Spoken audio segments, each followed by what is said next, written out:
नमस्कार, मी श्रीकांत उमरीकर. आपण पाहतात अॅनलायझर.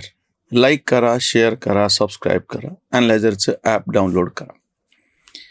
मनरेगा नावाची एक भंकस योजना UPAच्या काळात 2005 मध्ये सुरू करण्यात आलेली होती. ग्रामीण भागामध्ये रोजगार निर्माण करण्याच्यासाठीची ही योजना होती. त्याला विरोध करत असताना आम्ही एक मुद्दा शेतकरी चळवळीनं अगदी आधीपासून असा मांडलेला होता की मुळात ग्रामीण भागामध्ये सगळ्यात जास्त रोजगार निर्माण कुठं होतो? शेतीमध्ये. त्या शेतीची उपेक्षा केल्याच्या नंतर तोच शेतकरी ज्याच्या शेतामध्ये त्याला स्वतःला काही ना काहीतरी रोजगार मिळत होता, तिथला तुम्ही बंद केला आणि तुम्ही त्याला काय म्हणतात की तुला आम्ही 100 दिवसाचा रोजगार उपलब्ध करून देतो, की जेव्हा की त्याला अप्रत्यक्षरित्या प्रत्यक्षरित्या 365 दिवस त्याच्या शेतामध्ये काम उपलब्ध होतं.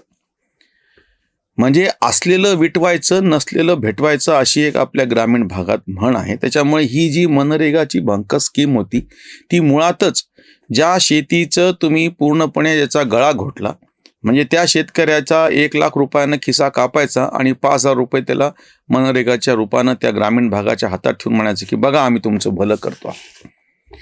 त्याच्यामुळं आम्ही ह्याच्यावरचं जी काही आता चर्चा चालू आहे त्याच्यावरती सगळ्यात पहिल्यांदा ह्याच्यातली जी संदिग्धता आहे दूर करण्याच्यासाठीचा हा विषय स्पष्टपणे मुद्दा तुमच्या समोर ठेवतो आहे. पूर्णपणे मनरेगा ही जी सगळी व्यवस्था होती, पुरुषार्थाचं खच्चीकरण करणे किंवा त्या रॅशनवरती धान्य वाटप करणे, हे म्हणजे फालतू धंदे आहेत. हे शेतकरी संघटना आधीपासून मानत आलेली होती. तुम्ही ह्याच्यापेक्षा तुम्हाला जी काय मदत करायची डायरेक्ट त्यांच्या खात्यामध्ये पैसे टाकून करा, म्हणजे निदान ती बाजारपेठ तरी खुली राहील.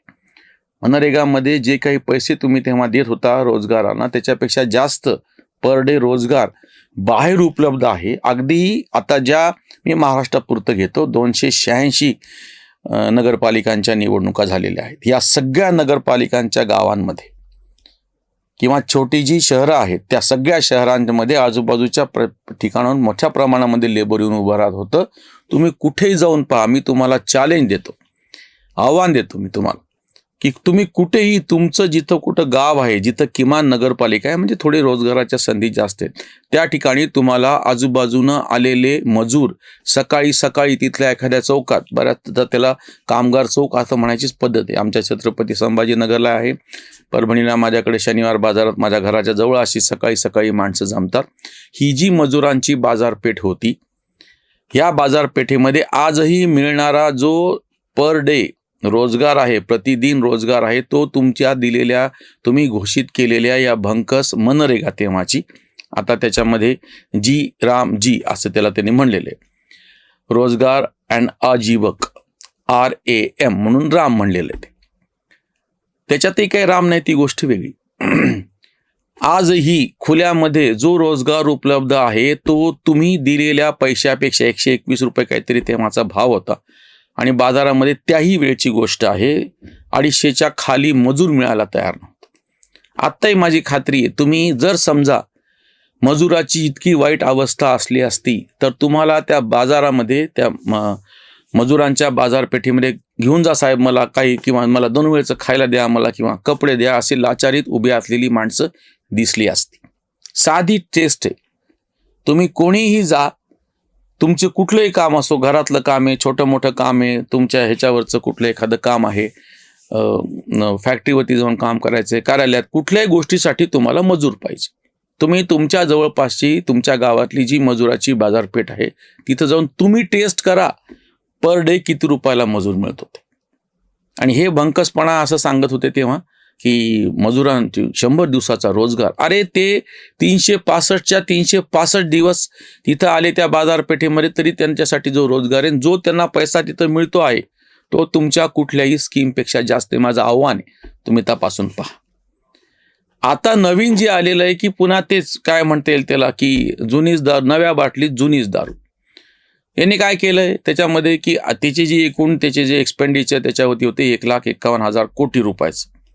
ते आकडे नाही इतके सगळे हे असतात, पण तरी मी तुमच्यासाठी सांगतो. आणि त्याच्यापैकी आता 95,000 कोटीपर्यंत केंद्र शासन करणार आहे, आणि बाकीचं म्हणजे 40% इतकी जबाबदारी ही राज्य शासनावरती दिली की तुम्ही पैसा खर्च करायचा. म्हणजे बोंबललं परत.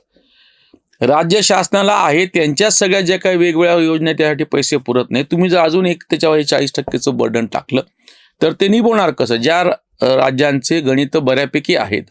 काही ना काहीतरी त्यांच्याकडं जरा नीट सगळं कर संकलन वगैरे नीट चालू आहे त्यांचं तरी ठीक आहे. या फुकटाफाकटी योजनेमध्ये जे टाबडं वाजलेलं भल्या भल्या राज्यांचं सुद्धा विकास कामाला पैसा उरत नाही. म्हणजे आता सुद्धा तुम्ही काय केलेलं आहे. अजून एक त्याच्यातला विषय असा आलेला आहे की ज्या वेळेस प्रत्यक्ष पेरणीचा हंगाम असतो आणि दुसरी गोष्ट म्हणजे काढणीचा हंगाम असतो.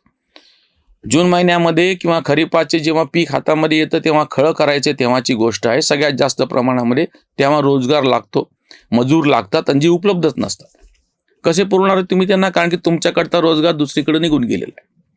आणि का निघून गेलेला आहे म्हणजे परत पुन्हा त्या ठिकाणी आलं की नाही, आलं भूत ड्युटीपाशी अशी जी आपल्याकडे म्हण आहे. तसं तुम्ही शेतीची उपेक्षा केली, त्याच्यामुळे शेतीतून माणसं निघून गेली. शेतीतून माणसं निघून गेली, ती माणसं दुसरीकडे रोजगार शोधायला गेली, दुसरीकडे त्यांना तुलनेनं बऱ्यापैकी पैसे मिळायला लागले. आणि आता तुम्ही इथून ग्रामीण भागातल्या माणसांना काहीतरी रोजगार द्यायचा म्हणून जो त्यांना शेतीमध्ये उपलब्ध होता, कोरडवाहू शेती आपल्याकडे किंवा एकूणच शेती म्हणूयात आपण, कोरडवाहू बागायतीचा भेद आता करणं नको. संपूर्ण भारतभरामध्ये आजही 60-65% लोकसंख्या शेतीवरती अवलंबून आहे. म्हणजे त्याचा दुसरा एक अर्थ असा आहे की जास्तीत जास्त रोजगार हा शेतीवरती अवलंबून आहे, शेतीशी संबंधित आहे. तुम्ही जितकी शेतीची उपेक्षा केली तितका शेतीमधून माणसं बाहेर पडली आणि ती अकृषी बाकीच्या व्यवसायामध्ये जायला लागली. आता तुम्ही ह्या ज्या योजना राबवल्यात ह्या शहरी भागासाठी राबवत नाही आहात. सगळ्या ग्रामीण नावच आहे ना त्याचं, महात्मा गांधी ग्रामीण रोजगार योजना, रुरल एम्प्लॉयमेंट डेव्हलपमेंट स्कीम आहे ना ती. ग्रामीण भागामध्ये तुम्हाला रोजगाराच्या योजना राबवायच्या, त्याच्यासाठी सगळ्यात मोठी योजना शेतीच आहे ना. म्हणजे परत पुन्हा तेच आमच्या मुल्ला नसरुद्दीनच्या गोष्टीसारखं, अंगठी हरवलेली जंगलामध्ये ना आम्हाला अंगणामध्ये शोधायची, कारण की ती आमची सोय म्हणून. रोजगाराची अंगठी, ग्रामीण रोजगाराची अंगठी ही पूर्णपणे शेतीमध्ये हरवलेली आहे. जेवढी तुम्ही शेतीची उपेक्षा केली, जेवढी शेतीवरती कच्चा मालाच्या प्रक्रियेची उपेक्षा केली, जेवढी त्या कच्चा मालाची बाजारपेठेत त्याची उपेक्षा केली, तेवढा ग्रामीण भागातला रोजगार मारला गेला, तेवढा ग्रामीण भागातला पैसा आटत गेला. म्हणजे एकीकडून मारणारे तुम्हीच आहेत, तुम्हीच गळा दाबलेला आहे, तुम्ही शेतकऱ्याला आत्महत्या करायला भाग पाडलेले, आणि दुसरीकडून तो आत्महत्या करतोय, त्याच्या कुटुंबाला मदत केली पाहिजे, आत्महत्या केलेल्या शेतकऱ्याच्या मुलाचं शिक्षण झालं पाहिजे, आत्महत्या केलेल्या शेतकऱ्याच्या मुलीचं लग्न झालं पाहिजे, हे सुरू झालं. अरे पण सगळ्यात पहिली गोष्ट म्हणजे त्याला आत्महत्या करण्याला भाग कोणी पाडलं? ते म्हणजे तुम्ही ते डुकराचं पिल्लू घाणीमध्ये लोळत असतं, त्याला साफ केलं, ते परत गेलं घाणीमध्ये, परत साफ केलं, परत गेलं घाणीमध्ये. अरे ती घाण येते कुठून? हे सगळं नालीचं पाणी घाण कुठून झालं ते शोधा, त्याच्यावरती प्रक्रिया करा, पाणी स्वच्छ राहील. मग ते डुकराचं पिल्लू किती त्याच्यामध्ये खेळलं तरी घाण होणार नाही.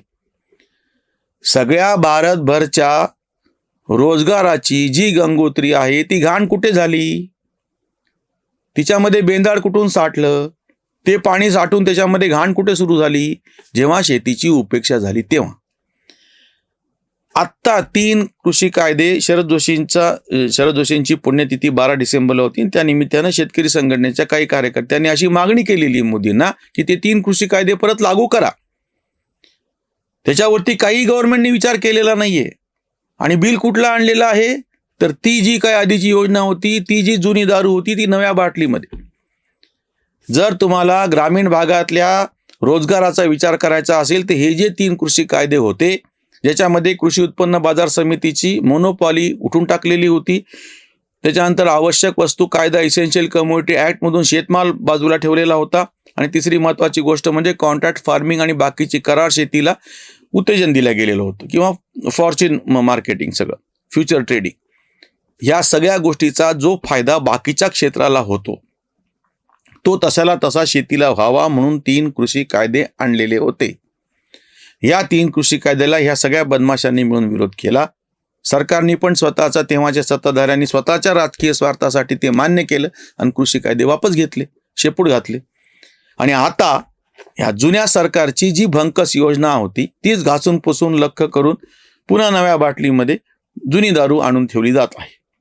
जर खरंच ग्रामीण भागातल्या रोजगाराची चिंता करायची असेल तर सगळ्यात महत्त्वाची गोष्ट म्हणजे ग्रामीण भागातला जो रोजगार शेतीवरती अवलंबून आहे त्या शेतीची उपेक्षा थांबवावी लागेल.